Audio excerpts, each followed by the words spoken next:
Capítulo 19. Túmulo. Estava realmente querendo aprender, curiosa e interessada. Indagava sempre aos meus amigos e orientadores as dúvidas que iam surgindo. Gostava cada vez mais da vida espiritual. Sentia que minha encarnação fora um período de viagem e que agora retornava ao meu verdadeiro lar. Foi com muita alegria que aceitei o convite de Arthur para assistir a uma reunião espírita no centro que minha família frequenta. Fomos bem antes da hora do início. Visitei meus familiares, alguns tios e várias amigas. Como ainda tínhamos tempo, Arthur convidou-me. Não quer ir ao cemitério e ver onde seu corpo está enterrado? Estranho pensar que meu corpo está enterrado. Não sinto assim. Ainda bem. Nosso corpo de carne é uma vestimenta querida. Você respeitou, cuidou bem dele, mas ele é perecível. Não se esqueceu disso. Vive bem sem ele. A maioria sofre muito sua perda. Fomos. O cemitério é um local contraditório. Uns o acham triste e não gostam dele. Outros deliciam-se passeando. Lhes é agradável. Lugar de sofrimento para muitos e também de trabalho a tantos socorristas. Andamos e fui observando tudo. Sentado no muro estava um grupo de espíritos ociosos, feios e sujos, contando anedotas e gargalhando. Não nos viram, pois só conseguiriam se quiséssemos. Somos mais sutis e eles só veem os que vibram igual a eles e a matéria. Não paramos. Logo na entrada escutei gemidos, ais desesperados que saíam de alguns sepulcros. Muitos, inconformados com a morte do corpo, não querem largá-lo. Arthur explicou. Vi os socorristas, espíritos que pacientemente tentam ajudar, amenizando os sofrimentos de irmãos imprudentes que amaram mais a matéria perecível que a espiritualidade. Os socorristas também tentam orientar os arruaceiros. Não querem largá-lo.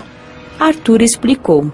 Vi os socorristas, espíritos que pacientemente tentam ajudar, amenizando os sofrimentos de irmãos imprudentes que amaram mais a matéria perecível que a espiritualidade. Os socorristas também tentam orientar os arruaceiros, que estão sempre no cemitério, mas não moram lá. Esses espíritos bagunceiros vão lá por não terem algo mais interessante para fazer. Ao me aproximar do local onde meu corpo fora enterrado, vi duas senhoras que não conhecia, comentando baixo. Patrícia morreu tão jovem. Era bonita e educada. Estudava e trabalhava. Era um ser útil. Tinha futuro, coitada. Oravam com sinceridade por mim. Elas não sabem que tenho um presente e um futuro lindos, comentei. O não entendimento da continuação da vida leva muitas pessoas a terem pena de quem desencarna. A desencarnação, para os bons, é paz e alegria. Para os maus e ociosos, é o começo de sua colheita. Fiquei grata às duas senhoras, orei por elas agradecendo-as, envolvi-as em fluidos de paz. Arthur me esclareceu. A prece, muitas vezes, não atinge a quem se pretende beneficiar, mas indiscutivelmente beneficia quem ora. Andamos mais uns metros em silêncio, quando Arthur parou e mostrou-me. É aqui. Olhei analisando. É um túmulo simples, bem a gosto dos meus familiares. Sinceramente, nada senti. Li devagar os dizeres que meu pai sabiamente ali colocou. Aqui jazem os restos mortais do corpo físico que Patrícia usou para viver e manifestar-se em nosso meio. Saudades. Fiquei por minutos a olhá-lo e a meditar. Sabia de antemão que meu espírito sobreviveria à morte do corpo, porém agora compreendia o que Jesus falou: deixai os mortos enterrarem seus mortos. Além da morte física, muitos estavam mortos espiritualmente. Olhei em volta e vi espíritos que, além de terem perdido o corpo físico, continuavam cegos, surdos e mudos para a vivência na unidade com Deus. Enfim, mortos para a verdade eterna.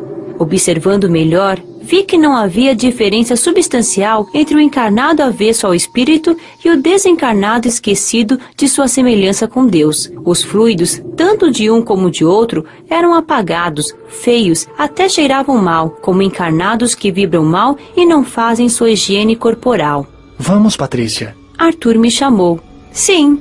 Foi um alívio sair do cemitério, pois não gostava de visitá-lo, quando encarnada nem desencarnada. Fomos ao centro espírita. Encantei-me ao ver que, junto com a construção material, existe a construção de energia mental que os desencarnados não podem atravessar. Por isso, muitos desencarnados julgam-se presos em alguns centros espíritas. Mas, se lá ficam, é para esperar a hora certa para receber orientação ou ajuda para seus males. O centro espírita é simples, conhecia-o bem. A construção mental que somente os espíritos veem é bem grande. É um posto de socorro onde atendem desencarnados enfermos. Possui um pátio para os encarnados e para nós, um jardim. Tudo muito limpo e confortável. Os trabalhadores cumprimentaram-me sorrindo, como se me conhecessem.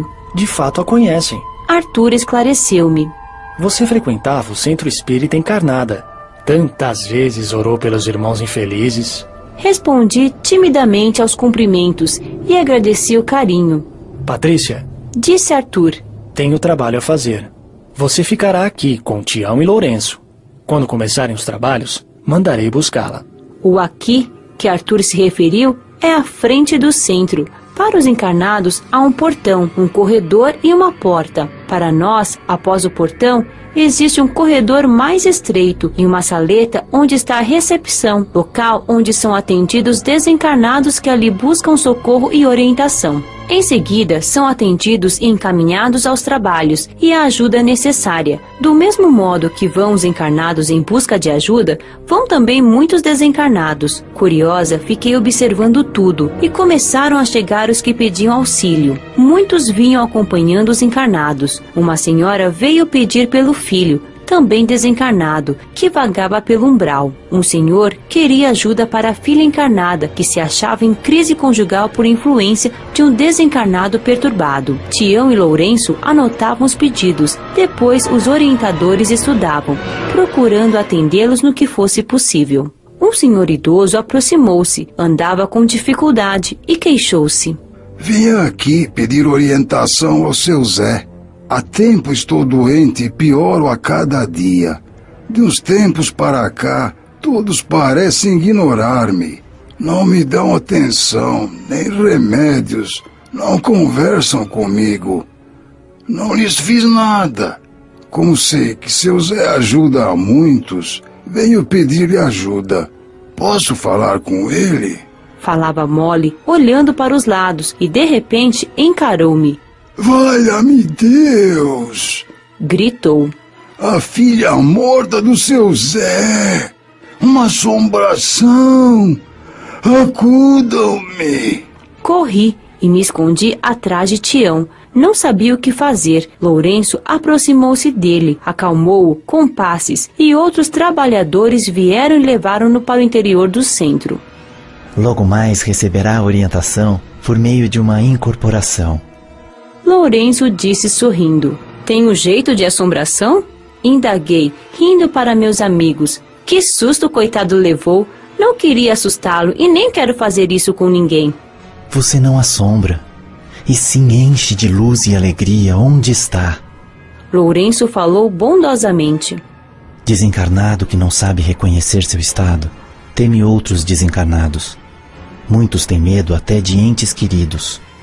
Continuei lá, tentando ajudar no que era possível. Estava anotando pedidos distraída quando escutei. Psiu. Olhei e vi um rapaz que sorriu. Oi? Oi, respondi. Você me vê? Vejo. Que legal! Começava a temer o fato de estar ficando invisível. Parei de escrever e observei-o. Era jovem, estava bem vestido, só que sujo. Continuou sorrindo e me olhando. Faz tempo que não converso com uma gata. Sabe que você é bem bonita? Quando larga seu serviço? Posso esperá-la, levá-la para casa ou para passear um pouquinho. Fiquei surpresa e novamente não soube o que fazer. Lourenço veio em meu auxílio. Oi, meu rapaz. Não quer entrar e entender por que a maioria o considera invisível? Não tenha medo. Venha. Precisa conversar. O rapaz sentiu receio, mas a fisionomia de Lourenço inspira confiança. Entrou com ele, mas antes virou-se para mim e disse: Espere-me no final. Quero conversar com você, gatíssima. Lourenço voltou logo. Patrícia, o moço não sabe que desencarnou. Receberá também orientação. Puxa, que noite! Primeiro assusto, depois sou paquerada. Não aguentei e dei uma boa risada.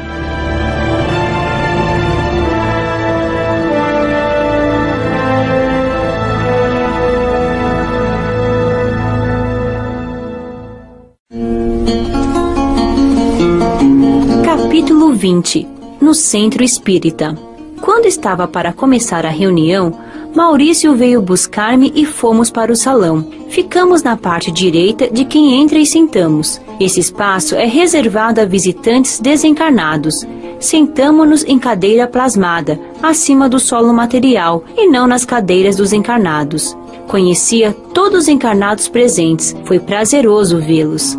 Fiz a eles uma prece de gratidão pelo muito que oraram por mim. Havia muitos desencarnados, trabalhadores, visitantes como eu, e os que iam ser orientados e socorridos. Estes últimos formavam filas que os trabalhadores do centro organizavam para que tudo saísse a contento. Vi um moço que conversou comigo na fila. Observava-me fixamente. Ao olhá-lo, ele sorriu e acenou a mão. Maurício, vendo meu constrangimento, sorriu. De novo, não soube o que fazer. E porque o moço continuava, também acenei um tchauzinho. Ele ficou contente e então acomodei-me atrás de Maurício para que não me visse mais. Um encarnado apresentou-se acompanhado de um desencarnado visivelmente atuado e fazia perguntas sobre um assunto que o afligia. Para nós, desencarnados, aquele senhor possuía mediunidade. Todos os médiuns têm de frequentar um centro espírita? Todos nós somos livres para decidir o que queremos. Temos o nosso livre-arbítrio. Frequentam o centro espírita os que assim desejam e só trabalham com a mediunidade os que querem ser úteis. O sensitivo precisa da assistência, da presença de amigos desencarnados. Essa é a razão de os médiuns normalmente precisarem frequentar um centro espírita. Esses amigos desencarnados são espíritos bons que nos ajudam na vida cotidiana. Eles vão aconselhar e evitar que zombeteiros e espíritos necessitados possam perturbar o sensitivo. Para que haja a ajuda, esses desencarnados, que são espíritos que querem crescer e trabalhar no bem, condicionam a companhia deles a esses trabalhos. Se esse médium não participa de um grupo, os desencarnados vão continuar participando e ajudando a ser úteis. O sensitivo precisa da assistência, da presença de amigos desencarnados. Essa é a razão de os médiuns normalmente precisarem frequentar um centro espírita. Esses amigos desencarnados são espíritos bons que nos ajudam na vida cotidiana. Eles vão aconselhar e evitar que zombeteiros e espíritos necessitados possam perturbar o sensitivo. Para que haja a ajuda, esses desencarnados, que são espíritos que querem crescer e trabalhar no bem, condicionam a companhia deles a esses trabalhos. Se esse médium não participa de um grupo, os desencarnados vão continuar participando e ajudando. Não vão parar só porque o encarnado não quer trabalhar, só que não vão ajudá-lo. Os espíritos dispõem-se a auxiliar o médium, mas lhe querem como companheiro, que trabalhem e cresçam juntos. Nos trabalhos de um centro espírita, ambos aprendem e evoluem para participarem do socorro a desencarnados e a outros encarnados. O médium, não frequentando um centro espírita e não tendo a companhia de desencarnados bons para ajudá-lo, sofre as consequências de energias nocivas. Ou aprende pelo estudo e pesquisas a livrar-se deles, ou vai trabalhar na companhia dos bons desencarnados, fazendo o bem. Todos nós devemos nos transformar e ajudar na transformação de outros, para que sejam felizes um dia. O médium não é obrigado a ir a um centro espírita. Ele precisa disso para ser ajudado e aprender a ajudar.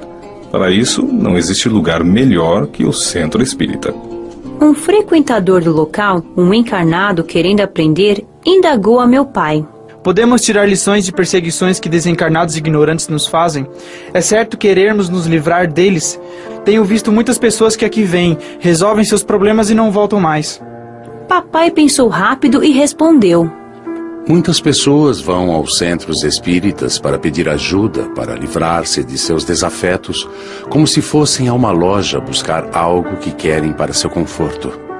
Outros o procuram achando que estão fazendo favores aos seus laboriosos trabalhadores e querem soluções.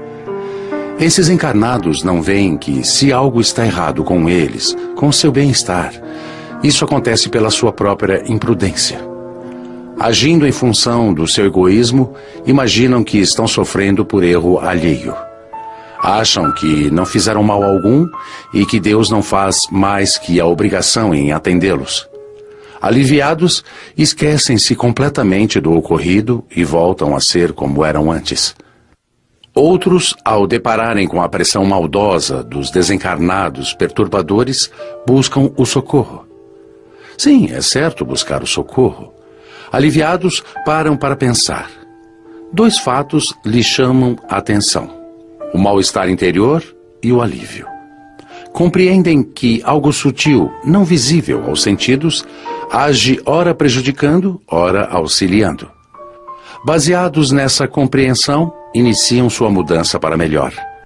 Muitos trabalhadores encarnados de muitos centros espíritas, ao socorrerem um encarnado necessitado, são perseguidos por entidades maléficas que podem investir contra eles.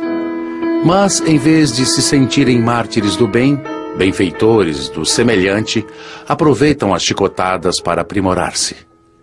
Eu, quando um perturbador não me pressiona, sinto falta, pois a pressão negativa que fazem leva-me a estar sempre vigilante com meus pensamentos e atitudes. Para não sofrer influências de estados inferiores, vou consolidando minhas atitudes no bom uso das coisas de Deus e da natureza. As dificuldades para uns são punição, para outros, oportunidades e estímulo para sua melhoria. Outra pergunta foi feita por uma moça. Todo sofrimento é quitação de débito do passado ou sofremos também por outros motivos? Sofremos pelo débito do passado, mas nem sempre. É incontestável que o hoje é consequência do ontem. Mas também o hoje é causa do amanhã. Se as circunstâncias são adversas, se estou consciente de que posso transformá-las, elas ficam mais suaves. Oposição sempre teremos. Vamos lembrar de nosso gigante gênio espiritual, Jesus de Nazaré, que nos disse: Vinde a mim, todos vós que andais sobrecarregados, e eu vos aliviarei. Mateus, capítulo 11, versículos 28 a 30. Para o homem insatisfeito com o que Deus lhe deu, toda dificuldade se torna castigo, martírio. Já para quem procura compreender Deus, servi-lo, amá-lo, as dificuldades são oportunidades para superar-se. Vou dar um exemplo bem comum em nosso dia a dia. É natural que uma pessoa que está suja se lave, se purifique. Para muitos, o banho é um sacrifício. Há os que gostam de estar limpos, outros gostam de estar sujos. Para o indivíduo que está acostumado com a limpeza, a sujeira é um castigo. Para outros, tanto faz, pois gostam da imundície. Os que não gostam e estão sujos, incomodam-se. Nossos erros, vícios, são como a sujeira. Para estar limpo, é necessário querer limpar-se. Mas, às vezes, queremos estar limpos, mas não queremos deixar as causas que nos sujam. Essa luta para nos limparmos, muitas vezes, nos traz sofrimentos. É como o alcoólatra, que gosta de beber, mas não gosta da ressaca. Quer que lhe tirem o mal-estar, mas quer continuar bebendo.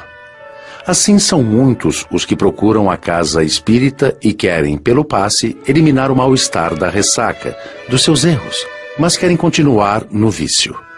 Esse conflito é causa de muitos dos nossos sofrimentos. Após, meu pai leu a parábola dos operários da vinha e explicou. A maioria de nós, em diversas fases da vida, atende ao convite divino para nosso aperfeiçoamento espiritual em início tido como trabalho. Creem, procuram exercitar preceitos e leis divinas.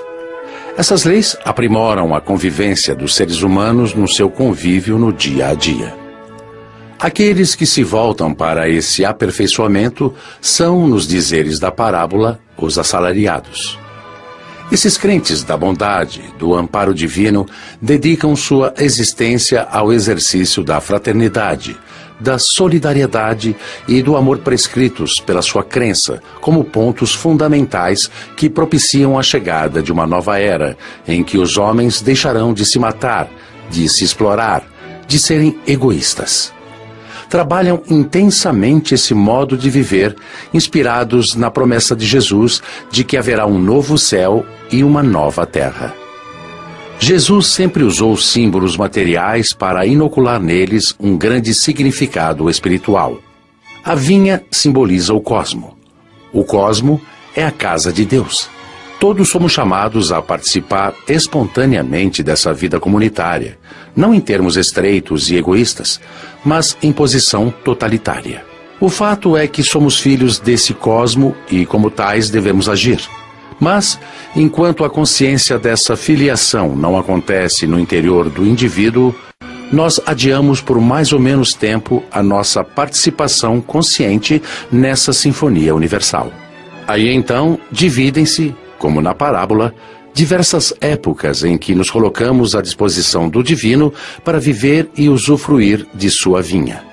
Mas nesse documento cósmico, que é essa parábola, vemos ainda, entre aqueles que estão a serviço do Senhor, as diversidades de intenções. Todos os chamados, dentro do contexto da palavra, estão trabalhando, estão servindo ao Senhor. Mas a motivação difere entre uns e outros. Essa é a razão da queixa daquele que mais tempo esteve trabalhando. A personalidade egoísta que só trabalha esperando benefícios, pagamento ou uma posição de grandeza, mede o que tem a receber, seja em pagamentos, seja em benefícios, pela extensão dos esforços que despendeu em proveito de seu senhor. Pois esse homem virtuoso ainda não se concebe como herdeiro divino. Esse senhor ainda lhe é algo separado, ainda não faz parte do seu círculo íntimo. Portanto, o pagamento que espera é de acordo com as privações a que se submete da ociosidade, sensações e prazeres. A sua medida ainda está vinculada às comparações que faz com seus semelhantes. Esse homem ainda é escravo do tempo e do espaço, do muito e do pouco, do débito e do crédito. Mesmo exercitando a virtude, ainda não renasceu. Outros, com maior capacidade de compreensão, já não trabalham comparando ou esperando pagamento, seja este em forma de posses, prazeres, seja de prêmios, nem mesmo em função de posições espirituais. Sabem e sentem-se filhos do Senhor. Ora, se são filhos, tudo o que é do Pai lhes pertence. Também tudo o que é deles sempre foi do Pai. Trabalham por prazer, pois para que haja garantia de perfeição numa ação, é necessário que ela seja feita com satisfação. Suas atitudes são perenes, pois cuidam daquilo que lhes pertence. São os escolhidos. Vejam, na parábola, os que chegaram primeiro queriam receber. São perenes, pois cuidam daquilo que lhes pertence. São os escolhidos. Vejam, na parábola, os que chegaram primeiro queriam receber mais do que os outros. Como já dissemos, estão ainda no campo da quantidade e da posição social. Os segundos não se importam com o pagamento, pois tudo o que fazem é por amor, porque têm prazer em trabalhar na vinha do Pai, que é também deles. As duas classes de homens estão trabalhando na vinha, mas diferem bastante uma da outra. É com base nessa diferença que vem a recompensa do Senhor. Aos egoístas, Deus lhes concede como pagamento o sucesso no plano físico e mental, em forma de posses, posições, satisfações físicas e mentais. Aos desprendidos, Deus lhes concede paz, amor, alegria e felicidade imperturbáveis, pois não estão eles ligados nem ao tempo, nem ao espaço, nem ao pouco ou ao muito, mas sim a um estado de ser. São os filhos queridos do Pai, do quais Jesus tanto fala. Os que estavam na praça esperavam ser chamados para trabalhar, mas os ociosos não se apresentaram na praça para a tarefa. Estes são aqueles que não se preocuparam diante do ciclo evolutivo em devolver o talento que possuíam em estado embrionário. Não foram mais admitidos porque o ciclo estava no seu final. Terão que recomeçar em outro local ou mundo. Vejam, o Nazareno, há 2000 anos, já nos fez o convite. Está em nossas mãos participar ou não dessa vinha. Em trabalhar esperando o pagamento ou construir aqui e agora um novo céu e uma nova terra. Basta que queiramos. Trabalhemos.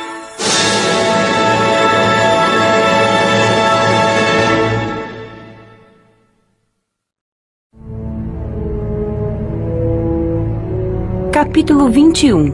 Doutrinação.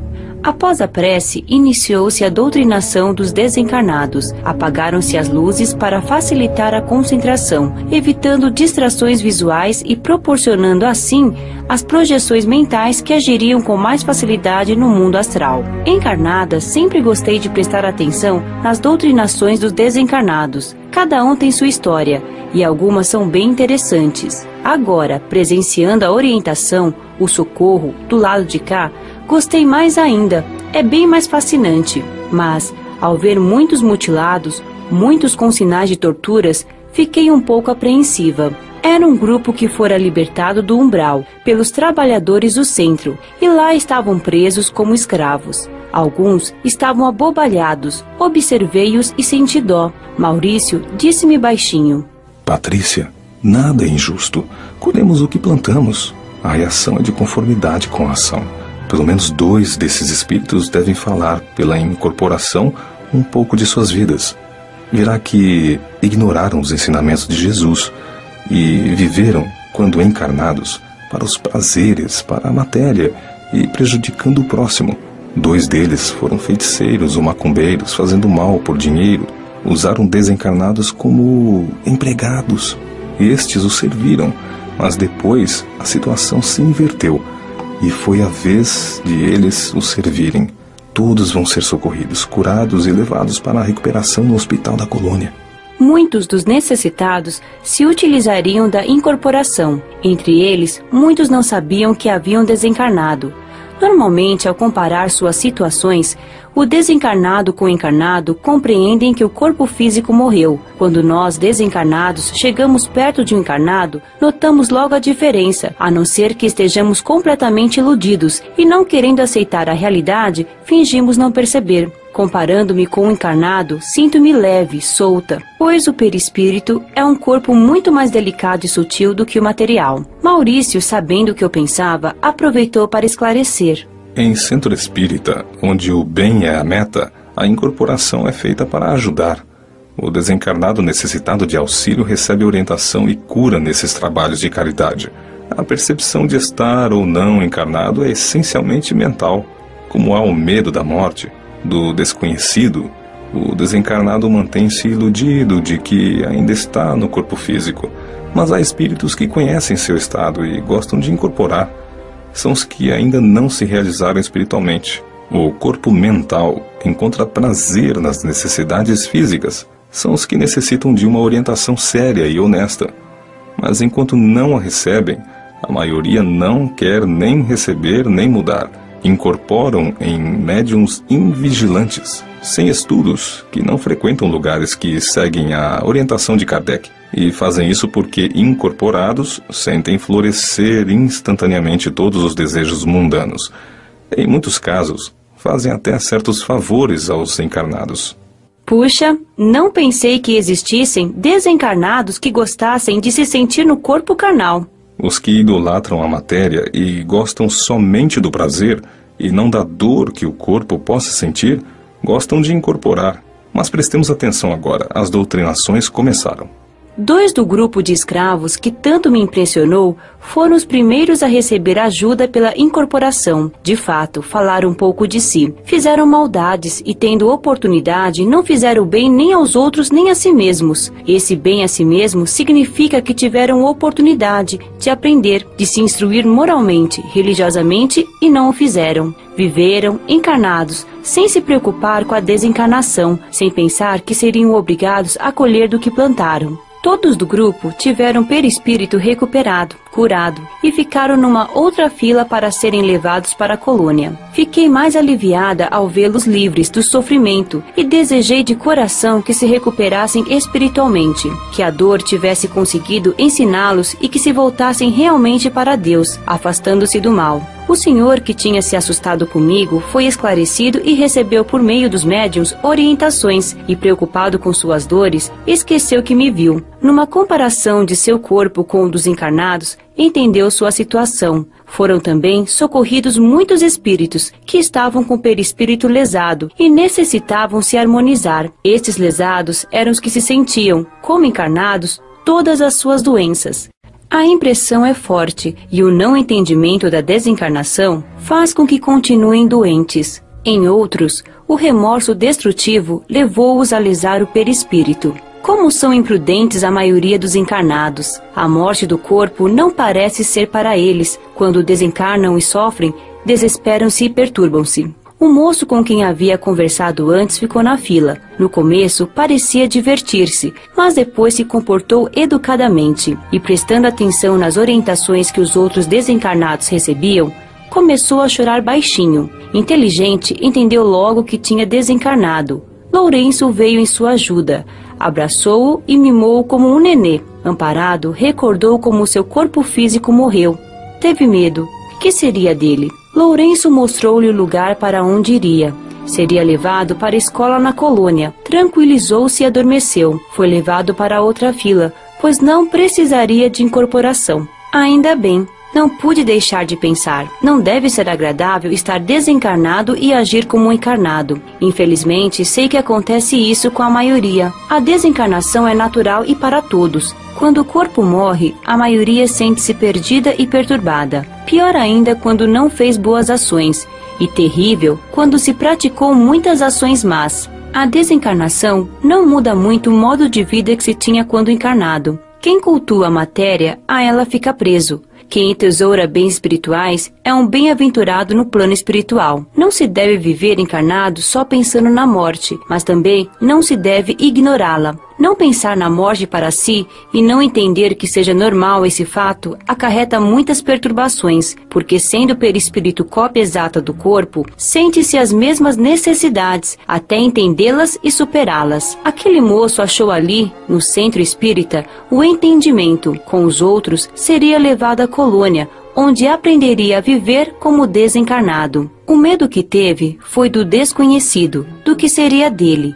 Em muitos, é forte a ideia do inferno. Ao entender que não é tão complicado, o medo passa e vem a esperança. Um homem desencarnado, que estava na fila para receber orientação, chamou-me a atenção. Estava imóvel, duro, sem se mover. Ao ser colocado perto de uma médium, recebeu de um dos trabalhadores desencarnados uma carga magnética e também sentiu o calor do corpo da médium. Sentia dores por todo o corpo, mas devagar conseguiu mover alguns músculos. Alegrou-se por isso e, com a ajuda do orientador encarnado, conseguiu responder à saudação. Boa noite.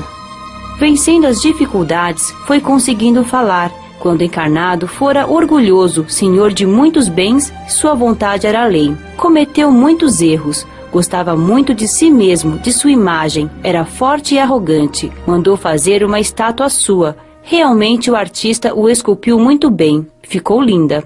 Foi colocada em uma praça para que fosse lembrado como benfeitor que fora. Porém, sempre há um porém, a morte veio destruir seus sonhos e ilusões. Desencarnou por um infarto, não se conformou, queria estar encarnado. Inimigos perseguiram-no por anos, e aos poucos, sua vontade era lei. Cometeu muitos erros, gostava muito de si mesmo, de sua imagem, era forte e arrogante. Mandou fazer uma estátua sua. Realmente o artista o esculpiu muito bem, ficou linda. Foi colocada em uma praça para que fosse lembrado como benfeitor que fora. Porém, sempre há um porém, a morte veio destruir seus sonhos e ilusões. Desencarnou por um infarto, não se conformou, queria estar encarnado. Inimigos perseguiram-no por anos, e aos poucos foram abandonando-o. Mas o tempo passou e tudo mudou. Sua casa, suas terras. Só a estátua continuava lá. Então ficou ao seu lado, até que fez dela seu escudo, como se fosse seu corpo. Colou-se a ela. Sentiu seu corpo endurecer e não conseguiu mais se mover nem falar. Só escutava e via o que estava à sua frente. Já fazia 60 anos que desencarnara. O orientador pediu para que rogasse perdão ao Pai e se propusesse viver conforme as lições do Mestre Jesus. Ele o fez com sinceridade. A dor cansou-lhe e não tinha mais nenhuma razão para ter orgulho. Foi caminhando, embora apoiado por um socorrista, para a fila dos que seguiriam para a colônia, onde iria para um hospital. Chorava, suas lágrimas corriam abundantes, fazendo-lhe bem. O orgulho e a arrogância são duas chagas que acabam por sangrar, trazendo muitos sofrimentos. Com grande proveito, encerraram-se as doutrinações. Todos os socorridos foram conduzidos ao aeróbus para serem transportados à colônia. Esse fato é comum na maioria dos centros espíritas, mas pode acontecer de os socorridos serem levados a postos de socorro ou, em outros centros, a locais de amparo e socorro, pequenos hospitais nesses mesmos centros espíritas. Foi feita a prece de Cáritas e de encerramento. Os trabalhadores desencarnados do local jogaram fluidos, energias benéficas sobre os presentes. Maurício novamente elucidou-me. Os encarnados e mesmo grande parte dos desencarnados ainda não vivem a fé, a fidelidade a Deus, porque se assim fizessem, cada indivíduo seria um polo dinâmico de energias balsamizantes, harmoniosas e curativas. Mas como ainda não chegamos a isso, há no final da reunião uma união mental dos responsáveis por este local. Consequentemente, eles projetam energias mentais saturadas de luz, paz e afeto, enchendo o ambiente e as pessoas de vitalidade. Esclareço que essas energias só permanecem quando sustentadas por quem as emite.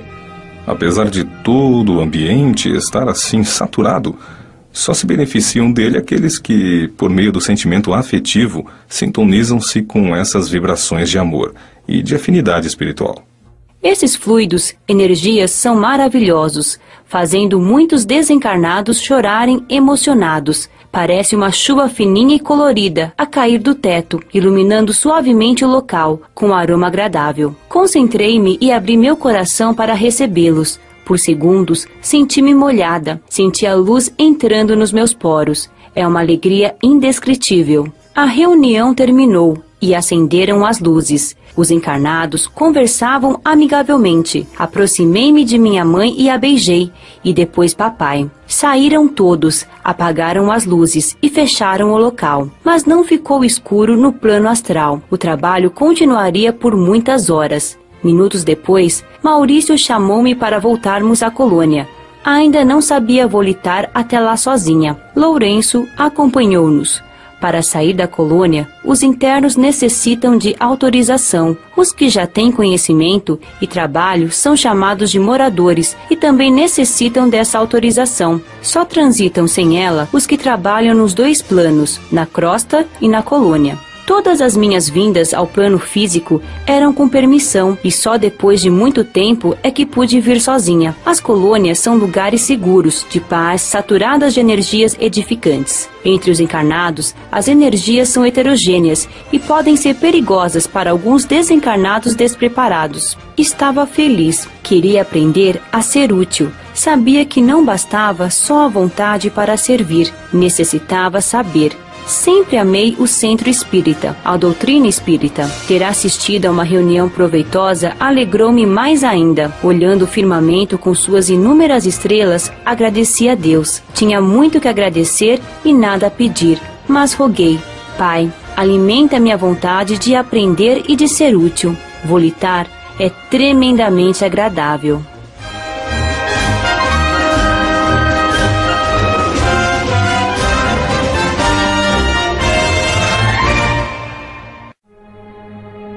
Capítulo 22. Hospital. Visitei o laboratório onde nosso amigo Antônio trabalha. Ele é um estudioso e pesquisador. O laboratório, assim o chama, é um lugar de estudos, grande e muito bonito, onde fazem remédios. São medicamentos que colocam em água para tratamento de desencarnados e encarnados. Fica na parte dos fundos do hospital da colônia São Sebastião.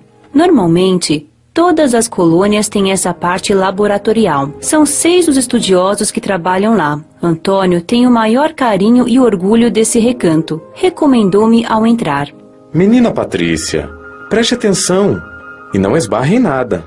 Mostrou-me tudo. Eles pesquisam novas fórmulas de remédios. Quando os visitei, estavam empenhados na pesquisa de um tratamento mais eficaz para desintoxicar desencarnados dependentes de tóxicos. Os viciados socorridos ficam numa ala do hospital perto do laboratório. Antônio e seus colegas trabalham e estudam muito, amam o que fazem, e muitos encarnados pensam que os desencarnados não trabalham, nem estudam ou pesquisam. Como Deus é misericordioso, não dando aos desencarnados a ociosidade. Antônio, indaguei, esses remédios só servem para desintoxicar os desencarnados? Estamos pesquisando para esse fim. É triste ver esses irmãos sofrerem, mas nada nos impede de estender também a ajuda a encarnados intoxicados. E aí, como farão para que os encarnados tenham esse tratamento? Bem, sempre que descobrimos um remédio, uma nova fórmula de tratamento, podemos passá-la a encarnados estudiosos e afins. Também os socorristas que trabalham em ajuda a viciados podem administrá-la a eles. Fiquei fascinada com esse local de estudo e pesquisas. Conheci também o lar de Antônio Carlos, ou o seu recanto, como chama. Ele gentilmente me levou. Mora em outra colônia tão bonita e agradável como a de São Sebastião. Aliás, todas as colônias são lindas. Mora com uma de suas filhas, numa casa muito bonita. Recebeu-nos festivamente. Papai não para aqui, disse Neuzeli. Diz que mora, mas vem só a passeio. Sorrimos alegres. O recanto do Antônio Carlos é um quarto na casa, que tem uma estante abarrotada de livros, uma escrivaninha, uma cadeira e um pequeno sofá. Aqui escrevo a maioria dos meus romances. Explicou. Venho aqui quase só para escrever. Você não escreve também na casa do escritor? Sim, tenho lá também uma sala que utilizo. Tenho muitos afazeres, graças a Deus. Antônio Carlos é uma pessoa estimadíssima, alegre, instruída e simples. Foi um passeio agradabilíssimo. Visitei o hospital com Maurício. Ele foi trabalhar e me levou. O hospital é sempre hospital. Não é lugar de alegrias, também não é de tristezas, mas de esperança. É grande, enorme. Os hospitais das colônias são normalmente assim. Nas grandes, há vários hospitais localizados em alguns de seus ministérios. Nas médias e menores, normalmente há um só hospital, mas sempre grande. Os imprudentes são muitos. Nas colônias, seus governantes dão muita atenção ao bem-estar, à saúde espiritual de todos os seus abrigados. Governantes? Sim, porque em todos os locais, até no plano espiritual, há alguém responsável que oriente e administre para o bem-estar de todos. É sempre bom visitar um hospital, seja no plano material, seja espiritual. Passamos a entender melhor e a ver o devido tamanho dos nossos problemas e a despertar em nós a necessidade de fazer algo em favor dos que sofrem. Maurício ama o hospital. Hospitais são o lar dele. O hospital para crianças está na parte do educandário e é muito bonito e simples, além de grande.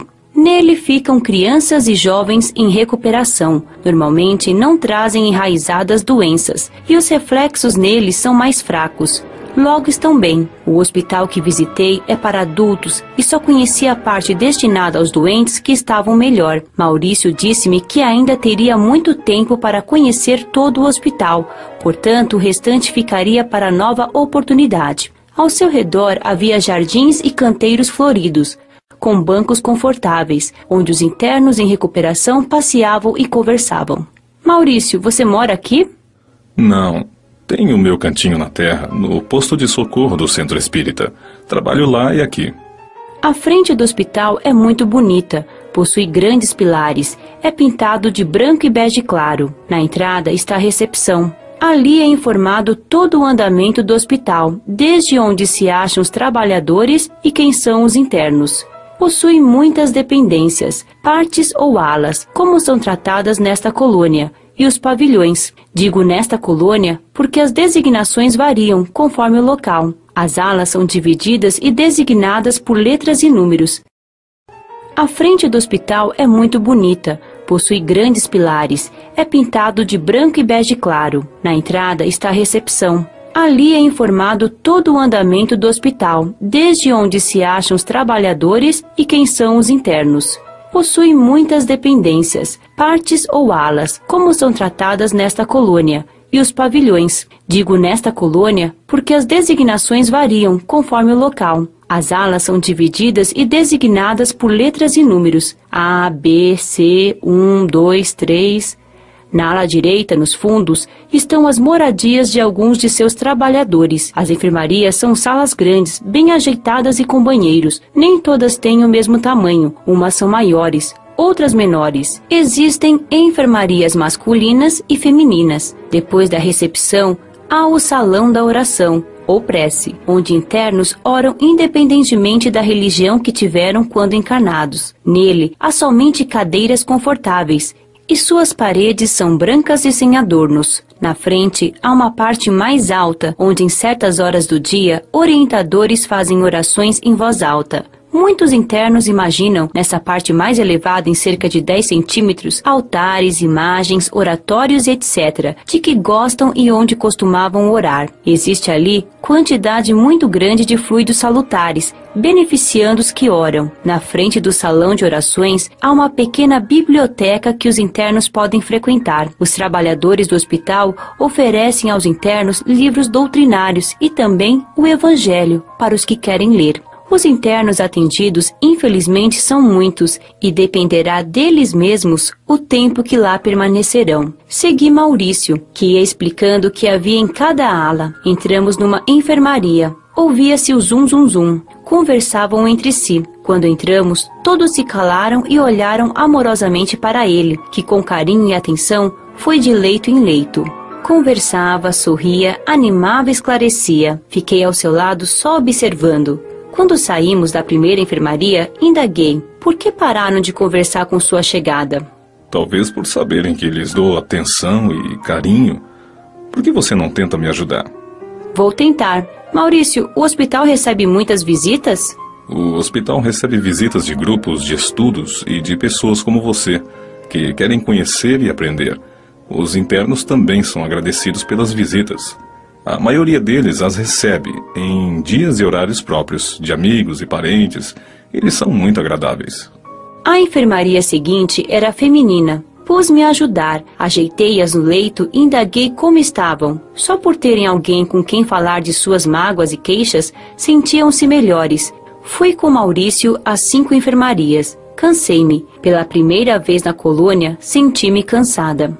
Patrícia, agora chega. Por hoje ajudou muito. Orgulho-me de você. Logo estará descansada. Desprendemos muita energia ao lidar com os necessitados. Vá para casa, alimente-se e faça exercícios para recuperar as energias. Você não se cansa? Não. Tenho muitos anos de prática e muitos conhecimentos a mais que você. Aprenderá com o tempo. Você, como já disse, ajudou bastante. Sabia que Maurício estava sendo gentil, mas fiquei contente. Ele acompanhou-me até a saída e voltou, pois ainda tinha muito o que fazer lá. Sempre que fazia algo de útil, ficava alegre. Pensei, se papai souber, ficará contente e mamãe achará o máximo.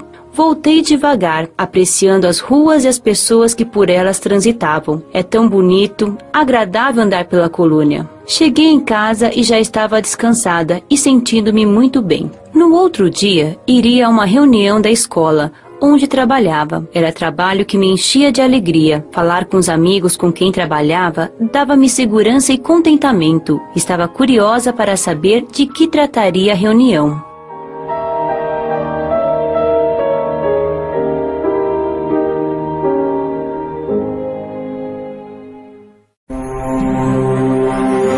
Capítulo 23. Férias. A reunião foi na escola, na sala de palestra. Os professores estavam presentes no horário marcado e Dona Dirce presidiu a reunião. Ela orienta somente a parte da escola que alfabetiza. Sempre tão amável, cumprimentou-nos sorrindo. Boa tarde. Estamos no término do ano letivo e iremos, como todo ano, fazer uma festinha para os que terminaram o curso. Todos os cursos da colônia têm tempo certo para terminar. A maioria segue o calendário dos encarnados. Falando em calendário, aqui temos horário, dia, ano, tudo como os encarnados. As colônias e postos de socorro seguem a marcação do tempo igual à do espaço físico a que estão vinculados. Exemplo, numa colônia na Europa, no espaço da Áustria, o horário será igual ao desse país, ou seja, a colônia está no espaço espiritual e a Áustria no espaço físico. A colônia São Sebastião segue o fuso horário do Brasil, da cidade de São Sebastião do Paraíso. Quando são 2 horas na cidade física, são 2 horas na colônia. Aqui seguimos horários para tudo e são obedecidos. Para ter ordem é necessário disciplina. Há horários para turnos de trabalho, para estudo e etc. Os cursos começam no início do ano e normalmente terminam no final dele. Raramente se faz num ano somente o curso de alfabetização. Para os que querem somente ler e escrever, 1 ano de estudo basta, mas normalmente é feito em 3 anos, nos quais os alunos recebem conhecimentos equivalentes ao 1º grau. No entanto, há os que têm mais dificuldades para aprender e demoram mais tempo. Concluem o curso os que querem, mas só em casos especiais não o terminam. Os que o fazem têm muitas opções, podem continuar a estudar ou dedicar-se a outras tarefas, contribuindo com mais horas a um trabalho útil. Todos os alunos trabalham. Trocamos ideias sobre a melhor maneira de ensinar e em rápidos comentários foram programadas as festividades. Dona Dirce, continuando a reunião, disse: As férias aproximam-se e vamos pensar no melhor modo de aproveitá-las. Fiquei espantada e acho que demonstrei, mas carinhosamente Dona Dirce explicou, dirigindo-se a mim, a novata do grupo. Patrícia, é a primeira vez que você colabora conosco. Os outros estão há mais tempo aqui. Temos conhecimento de que você não deverá voltar no próximo ano. Sentimos, mas sabemos que irá aprender em curso como é viver no plano espiritual. Agradecemos a sua colaboração e esperamos que tenha gostado de trabalhar conosco. Temos férias ou períodos de descanso.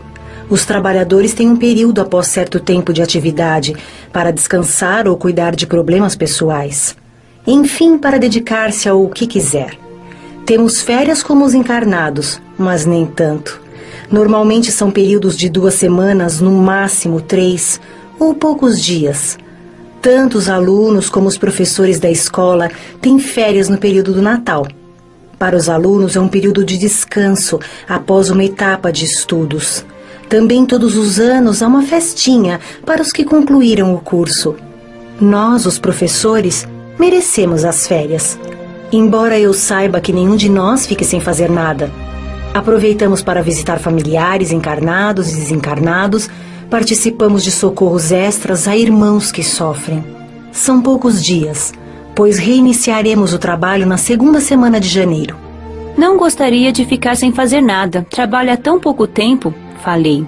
Se você, ao terminar as aulas, quiser trabalhar, peça orientação de amigos. Porém, se quiser aproveitar as férias, verá como o Natal é lindo na colônia. Mas o motivo também desta reunião é a avaliação dos alunos. Vocês vão avaliá-los conforme o aproveitamento de cada um, para que possamos separá-los em grupos para melhor aprendizagem. A reunião foi realizada com grande aproveitamento. Quando saí da escola, fui conversar com Frederico e comentei: Frederico, não pensei que desencarnados tivessem férias. Nem todos têm, eu nunca as tive. Não preciso trabalhar, faz parte de mim. Mesmo de licença, como agora, procuro ser útil.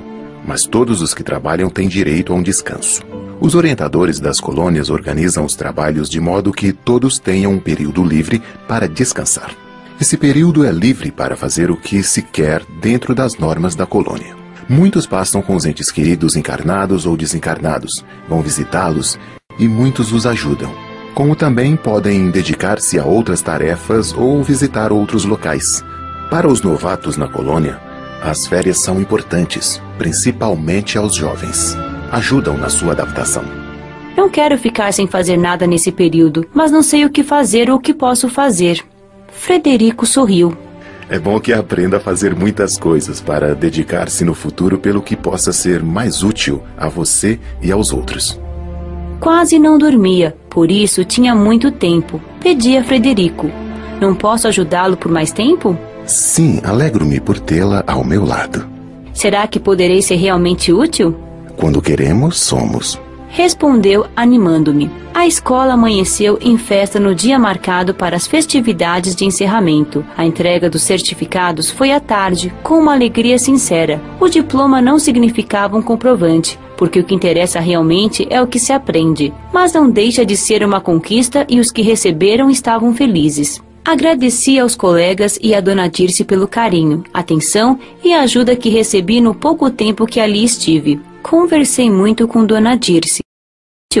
Quando queremos, somos. Respondeu, animando-me. A escola amanheceu em festa no dia marcado para as festividades de encerramento. A entrega dos certificados foi à tarde, com uma alegria sincera. O diploma não significava um comprovante, porque o que interessa realmente é o que se aprende. Mas não deixa de ser uma conquista e os que receberam estavam felizes. Agradeci aos colegas e a Dona Dirce pelo carinho, atenção e a ajuda que recebi no pouco tempo que ali estive. Conversei muito com Dona Dirce e ela disse-me que visitaria os familiares e se uniria depois a um grupo de trabalho junto a drogados.